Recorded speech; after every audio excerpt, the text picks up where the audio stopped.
All right, Joe. Um, just talking with Barry and Doug, newest members of the band, basically. How do you feel things have changed over the years? I'm trying to stay away from the beat-to-dead horse questions in the ground. I was trying to think the other day exactly what year it was that Barry joined. I guess it was 94. I think he said 94. He's done more tours with us now than any other drummer. And he's basically the longest running drummer now. He's pushing it on 10 years. It's just been a year or two for Doug. But we've known him for longer than that. And he caught on really quick. And so it's been a pretty easy transition. But we've had so many different rhythm sections, and none of them ever stayed together more than 2 or 3 years normal. But at least with these guys, we've got a couple of records under our belt. Right. So I think they've been a big improvement. I think so. I think so. I like their style. I mean, Barry's drumming style is the perfect style for us. It's the basic AC/DC style that I really like. You don't got to do a lot of fancy fills and all that, kind of, obviously doesn't require licks like you're going to hear on a Rush record. Right. It's a lot more basic than that. And I like that AC/DC Ramon style of drumming. You don't need a lot of double bass or anything like that. And I like, I say the same thing for Doug's bass playing. It's pretty straight ahead. He does fills and fancy stuff when he has to, but you don't have to try to incorporate it on every single song. It just kind of gets in the way. It's the same reason we don't mess him up with solos or anything like that. Unless we get somebody like Michael Bruce to do it, that's cool. Well, a lot of this stuff is being reissued now. Yeah. We were talking about that earlier. What's probably your favorite older recording that you've done? I was just telling the guy inside, of the older ones I like, and I'm probably the only guy in the band who feels that way, but I really like Noise for the Sake of Noise. Yeah. And we did it really quick, really cheap. I love the cover shot. I think it's the best cover photo all of us ever. I can't remember how many songs were on it, 12 or 14. But I remember we did it for a little label in Australia called Dog Meat. If I remember right, I think it sent us, I think it was $700 or $750. And we went into the studio at Lake Norman, at Jeff Murdoch's studio, and we did that whole record in one day for about half that money, $300 or $400 is what we spent. And we knocked it out in about 8 hours recording and mixing. And we split the rest of the money, what was left over. And that label, Dog Meat, had it out within 3 or 4 months. And I've just always liked that record. It's not our best songs and it's not the best produced, but it's got a good raw feel to it. We did it quick and fast and it looked good. It was the first record, I think, that we ever did. It was put out by a company outside the U.S., if I remember right, and I thought that was cool. That's the next one, I believe, that TKO is putting out. Right. Should probably be out next month or two, I believe. Cool. How do you think things have, I mean, as far as the people you see coming to see you guys, different venues you play? Yeah. I know Europe's like a big draw. I mean, it seems like you guys have a really successful European tour. What's it like around here locally? I mean, well, it's it can be good sometimes, and it can be kind of weak other times. But my complaint, I was telling that same guy inside about that. When we started playing in the early '80s, and he was telling me about the shows that he used to come to back then, Lenore and Hickory, Morganton, Boone. And that was before we ever started playing anywhere out regionally. We played around North and South Carolina and maybe down to Georgia, and that was about it.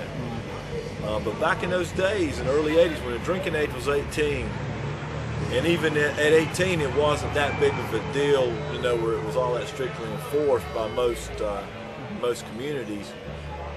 It made for a healthier club scene. yeah. When you got younger people that are able to get in and drink and smoke, it really creates a nightlife, and that's kind of what it's like really when we go to Europe. We started going there the first time in '92, and for me it was almost like a throwback in time, because it was in the early '90s, but by the time '92 had rolled around, that's when the drug enforcement and the drinking laws, and everything started getting more serious in the U.S. and they started cracking down even on cigarettes. And by the time we started going to Europe, it was like going back into time. It was like going back into like what you figured the beatnik early 50s would have been like. Yeah. Because everybody was drinking and everybody was smoking. 3/4 of the people you deal with in clubs over there are smoking cigarettes, and they're knocking down beers at an early age, smoking hash and pot out openly. And so that was like a throwback to when we first got started, and everything seemed to be done in an underground fashion, where you did have a bunch of underage people out drinking, doing stuff that you do in rock and roll. Sex, drugs, and rock and roll. Yeah. But it's not like that in the 90s and on into 2000, 2002 now. It's it's not so much like everything's so PC or net, but it's just that government regulations are such that you don't want no club wants to lose a business license, and Right. Everybody has some dude that's running for sheriff or some dude that wants looking for a promotion from DA or whatever. Well, speaking of governments and things, you've had some experience with all that stuff. How's the Libertarian Party looking this year?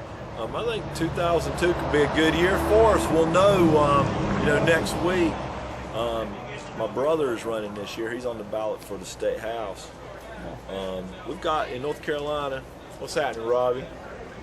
In North Carolina, we got about 150 people running, and that's 3 times the amount that ran. When I first ran in 2000, we had about 50 people statewide, and I ran a 2-way race for the House. I ran against a 4-term incumbent Republican, and he creamed me, 85 to 15%.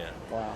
But then last year, I ran for the city council up in Lenore, and I got 15% again, but it was a 9-way race, and I missed getting the last seat on city council. I missed by 15 votes. Wow. And there was a big mishap on election night. They double counted my votes in 4 precincts. So when the canvass was done a couple of days later, I lost about 250 votes. So that's why I went from being the top vote getter to the 5th place vote getter out of 9. But I learned a lesson. Got a lot of stuff in the news. got a lot of publicity out of it. Got a lot of stuff in the hometown paper. Yeah. But my brother's going for it this year, and I'm setting it out. Okay. So it's a barbecue. Yeah, I think though of the 150 candidates that we got running, we've got 3 or 4 that I believe have a pretty good shot to get elected in North Carolina, and I think there'll be a lot nationwide. I wouldn't be surprised if we win over 100 races nationally. Now, almost all of them will be on the county or the city level. There might be some at the state level. I doubt we'll win any U.S. Senate seats or the Congress or anything. But we're making inroads. We're getting better candidates and getting better percentages, every time we run people. So I've been a libertarian activist for over 20 years. But when I ran a couple of years ago, it was so fun to do and so easy to do. It's kind of become like an informal hobby. Even though I'm not doing it this year, I'm helping my brother every day. I'm doing something online every day to try to help the campaign out. Cool. Well, I hope he does real well then. As far as ANTiSEEN goes, what do you think 2-3 years from now?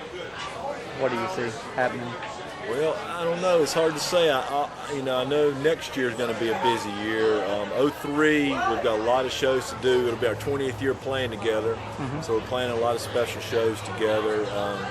We'll do a super show somewhere. I'm not sure exactly where. We'll probably do some large shows. One-off shows where we'll travel out to them, fly out to them or whatever, maybe Texas or Philly or somewhere. And hopefully we're going to go back to Europe next year. I'm hoping that we get to go in the summer. Of the other 5 tours we've done over there, they all were in the winter. Pretty much all of them were February and March. But this time our booking agent, we've got a new booking agent this last year. And he was pretty happy with the way things went. And hopefully we'll go in the summertime and play some larger places, play some festivals, some weekend festivals. We've never really done anything like that over there. Pretty much in clubs and small concert halls. Okay. All right. Well, as a fan, I hope you guys stay together a while. Oh, they've got at least 5 or 10 years in us. I mean, next year's going to be pretty easy, I believe. But But you know, it depends on what you know. We're having so much fun recording now with TKO and the shows that we do in the U.S. Although the biggest tour we've done in the last few years is like 5 or 10 shows in the U.S. and maybe 20 shows over there in Europe. But the ones we've done have gone really well. We've been able to pick and choose what we wanted, but we still enjoy playing and writing new stuff and recording. We don't play as much as we used to. As far as rehearsals go, because we all used to live in Charlotte together. Matter of fact, there was a time when we all lived within walking distance of each other. Yeah. Now only Doug lives in Charlotte, Jeff lives in South Carolina, Barry's in Concord, I live up in Lenore. So everybody has to drive an hour or two to get to practice. Yeah. So we, once every week or so. But man, after all this time, we've got our formula down, the way we like to put things together. So a lot of times we can come in with something practiced on a tape. We'll just make a tape, pass it around to the other guy in the group. We'll learn it that way, and in a couple of practices, we'll have it together the way we want it. Okay.